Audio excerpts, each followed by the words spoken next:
ஏய் ஜெனி, இங்க வாடி. வரேன். என்னங்க சும்மா கத்திட்டு இருக்கீங்க? ஏய் என்னடி அக்கவுண்ட்ல இருந்து 20,000 ரூபாய் எப்படி இருக்கு? என்னடி பண்ண? சொல்லுடி, முழிக்காத.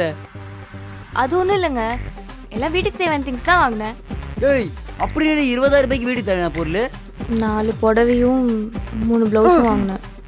அடி பாவி, சாரி இல்ல வீட்டுக்கு தேவையான பொருள் அடி? ஆமா, எல்லாம் வீட்டுல தானே இருக்கு.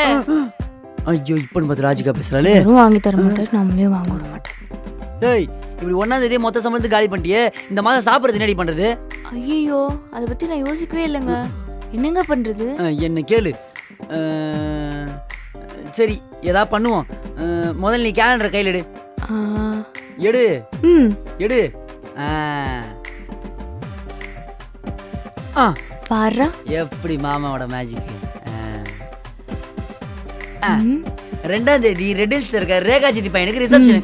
அங்க போனேன்னு வச்சுக்கோ, 2 நாள் கணக்கு சாப்பிட அங்கேயே முடிச்சிடும். என்ன சொல்ற? சூப்பரா.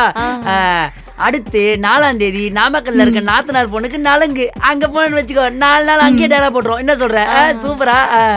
அடுத்து 10ஆம் தேதி 10ஆம் தேதி நம்ம பக்கத்து வீட்டு பத்மாக்கு 10ஆம் மாசம் வளகாப்பு. அங்க போனா சாப்பாடு முடிச்சிடலாம். ஐயோ எனக்கு ஏத்த பண்டாண்டி. சூப்பர். அடுத்து 11ஆம் தேதி